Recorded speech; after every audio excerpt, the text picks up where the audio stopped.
ওটা রাত্র পার হয়ে যাবে যেদিন বাইজিদ বোস্তামি 5 লক্ষ খ্রিস্টান পাদ্রী যার হাতে মুসলমান হয়েছিল, 5 লক্ষ এক বৈঠকে। স্বপ্নে দেখা হয়েছিল, সমস্ত পাদ্রীদের মিলন মেলা ছিল। স্বপ্নে আল্লাহ দেখাইছিলেন যে বাইজিদ আজকে এদের পোশাক পরা ভিতরে ঢুকা যা, আমি কিছু করতে চাইতেছি। একবার, দুইবার, তিনবার স্বপ্নে দেখছেন। তারপরে ভাবছেন যে ওই পোশাক পরবো তো পরবো কি করে। তা আল্লাহ বলছে বাইজিদ পরানে হেফাজত করব তো আমিই করব, যা পর। ওদের পোশাক পরা ভিতরে ঢুকা গেছে। সবচেয়ে বড় পাদ্রী যখন স্টেজে বসছে তো তার চৌকি, তার চেয়ার হেলতে শুরু করছে, মুখ বন্ধ হয়ে গেছে। তো বাইজিদের সমস্ত পাদ্রীরা বলছে আপনি আমাদের পোপ, আপনি আমাদের বড়, আপনার থেকে আমরা জ্ঞান পাই, আমাদের ভিতর আলোকিত হয়, আপনি মুখ দিয়া কথা খোলেন না কেন, বলেন না কেন। তো পাদ্রী বলতেছে বলবো তো বলবো কি করে, এখানে একজন মোহাম্মদী আছে। বলবো তো বলবো কি করে, এখানে একজন মোহাম্মদী বসে আছে, যার কারণে আমার চেয়ার হেলতেছে, আমার মুখ বন্ধ হয়ে আসতেছে। সমস্ত পাদ্রীরা বলছে দেখা দেন, গর্দান উড়াইয়া দিব এক্ষণ। বলছে না, জুরুম আসছে বিদায় এটা কোনো দোষণীয় না, এই জন্য গর্দান উড়াইয়া দিবে, এটা হয় না। আমি একে পরীক্ষা করব, যদি এ পাশ করে তাহলে ছেড়া দিব, আর যদি পাশ না করে তাহলে আর গর্দান উড়াইয়া দিব। 62টা প্রশ্ন করছিলেন, 62টা। কয়টা কয়টা কয়টা 62টা বলার সময় আমার কাছে নাই, একটা বুঝলাম 62টার ভিতরে। বলছিল কুকুর ঘেউ ঘেউর ভিতরে কি বলে। 62টা যখন পুরা বলা দিছেন তো জিজ্ঞাসা করছে আমি সত্য বলছি। তো পাদ্রী বলতেছিল সাদাক্তা, তুই সত্য বলছ। বলে তুমি 62টি প্রশ্ন করছো, আমি একটার জবাব, প্রত্যেকটার জবাব দিছি, আমি তোমাকে একটা প্রশ্ন করব, জবাব দিবে? বলে পড়ো, করো প্রশ্ন। বলে আকাশ আর জান্নাতের চাবি কি? আকাশ আর জান্নাতের চাবি কি? বড় পাদ্রী চুপ হয়ে বসে গেছে। 5 লক্ষ পাদ্রী ধরছে যে 62টার জবাব দিছে, আপনি একটার জবাব দিবেন না, তো দিবেন না কেন? বলছে আমি জবাব জানি, দিলে তোমরা আমাকে মানবে না, মানবে এটা আগে বলো। বলছে অবশ্যই, আপনি আমাদের বড় পোপ, যা বলবেন আজকে তাই মানবো। বলে জান্নাত আর আকাশের চাবি হইল লা ইলাহা ইল্লাল্লাহ মুহাম্মাদুর রাসূলুল্লাহ। 5 লক্ষ একবারে মুসলমান হয়েছে ওই বাইজিদ বুস্তামি রহমতুল্লাহ আলাইহির হাতে। হায় হায়, আবু হানিফার জানাজা দেখা 90,000 খ্রিস্টান মুসলমান হয়েছে। জানাজা দেখা, মুর্দা দেখা। ইমাম তাইমিয়ার জানাজা দেখা 50,000 খ্রিস্টান মুসলমান হয়েছে। আহমদ ইবনে হাম্বল রহমতুল্লাহ আলাইহি জানাজা দেখা 60,000 খ্রিস্টান মুসলমান হয়েছে। শুধু শুধু আহমদ ইবনে হাম্বল রহমতুল্লাহ আলাইহি বলেন নাই, আমাদের জানাজা আমাদের সততার প্রমাণ। আমাদের সততার প্রমাণ হলো যে আমরা যে সত্য, এটার প্রমাণ হলো আমাদের জানাজা। 60,000 খ্রিস্টান মুসলমান হয়েছে মুর্দা দেখা। জিন্দা অবস্থায় কতটি হয়েছে আল্লাহ জানে। তো যেটা আমি বুঝাইতেছিলাম, ওইখানে আছে কুকুর কি বলে বলো।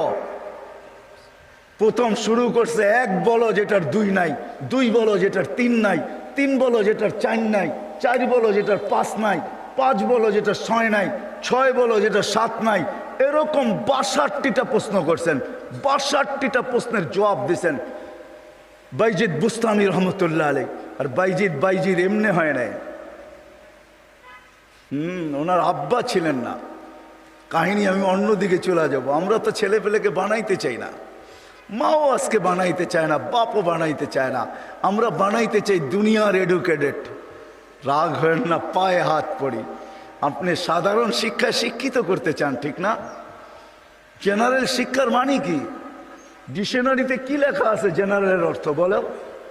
যারা কলেজে পড়ছেন, স্কুলে পড়ছেন, বলেন জেনারেলের অর্থ কি? সাধারণ। সাধারণ কোনোদিন গৌরবের বিষয় হয় না। সাহাবাদের কাছে অসাধারণ ছিল, এই জন্যই তো ম্যাককে অনুগত্য করতে পারতেন, এই জন্যই সমুদ্রের উপর দিয়ে ঘোড়া দৌড়াইতে পারতেন। এই জন্যই তার বিহীন প্রযুক্তিবিহীন 3000 কিলোমিটার দূরে কথা বলতে পারতেন, পাহাড় দেখাইতে পারতেন। সারিয়াতুল জাবাল, অসাধারণ বিদ্যা, এরা বিদ্বান ছিল। আমরা তো সাধারণ বিদ্বান হই, গৌরবের আর শেষ থাকে না। আমরা এডুকেটেড, আমরা জেনারেল শিক্ষায় শিক্ষিত। রাগ হয়ে যাবেন? একটা উদাহরণ দিই। আমাদের অবস্থা এরকম, এক ব্যক্তি জাপান থেকে গাড়ি কিনে আনছে, তো গাড়ির 3 দিকে জাপানি ভাষায় বড় বড় অক্ষরে লেখা। তো সে মনে করছে অনেক কিছু ভালো কথা লেখা হবে, বিদায় এটা কিনার পরে আর মুছে নাই, না মুছেই চালাইতেছে, লেখাটা আর মুছে নাই। একটা ক্রেডিটও তো আছে, ঠিক না? সামনের গ্লাসে তো লেখা যায় না, 3 দিকে লেখা, এটা চালাইতেছে। তো কোনো জাপানিজ আসছে বাংলাদেশে, তো ও আরেক গাড়ি দিয়া যাইতেছে, তো দেখতেছে ওই লেখা গাড়িটা সামনে দিয়া যাইতেছে, 3 দিকেই লেখা। তো মুস্কি মুস্কি হাসতেছে। তর্জমান জিজ্ঞাসা করতেছে, তুই হাসিস কেন? কই সামনের গাড়িটা দেখে হাসি। কই কেন, কি এটার ভিতরে? কই যে 3 দিকেই তো লেখা, ও মোছে নাই কেন এটা? কই তা তো বলতে পারবো না, ও এটাকে ক্রেডিট মনে করছে, জাপান থেকে লেখা আসছে, এত সুন্দর লেখা, এটা মুছার আর কি দরকার? আমি চালাই না, আমার মতো লেখাওয়ালা গাড়ি তো বাংলাদেশে একটাও নাই, ঠিক না? একটা বাবতও আছে, ঠিক না? পৃথকত্ব তো আছে আমার একটা। তো বলে যে এইটা দেখে হাসতেছি কেন জানিস? এই গাড়ির ভিতরে লেখা আছে তরকারি বেচার গাড়ি। কি লেখা আছে? পিছনেও লেখা তরকারি বেচার গাড়ি, ডাইনেও লেখা তরকারি বেচার গাড়ি, বামেও লেখা তরকারি বেচার গাড়ি। খালি সামনের গ্লাসে লিখতে পারে না, তাইলে লুকিং নষ্ট হয়ে যাবে, কেমনে দেখবে আর কেমনে চালাবে? আমরা আজকে সাধারণ শিক্ষায় শিক্ষিত হয়েও আমরাও গৌরব করতেছি আমরা বড় এডুকেটেড। সাহাবা অসাধারণ শিক্ষায় শিক্ষিত ছিল। এটা আমার বোঝানোর ইচ্ছা না। বাইজিদ বুস্তামি রহমতুল্লাহ আলাইহ মার কোরবানির কারণে উনি বাইজিদ হয়েছেন, ওই কাহিনীর দিকে নিয়ে যেতে চাই না আপনাদেরকে। আমার হাতেও সময় নাই যে আমি ওই দিকে নিয়ে যাব।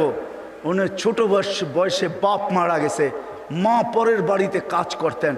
2 দিন পরে ভাবছেন, আমি যদি এইভাবে ছেলেটাকে কোথাও না দিতে পারি তাইলে আমার ছেলেটা হারায়া যাবে। আমি তো মা পরের বাড়িতে কাজ করি। খুঁজতে খুঁজতে এক আল্লাহওয়ালার সন্ধান পাইছেন।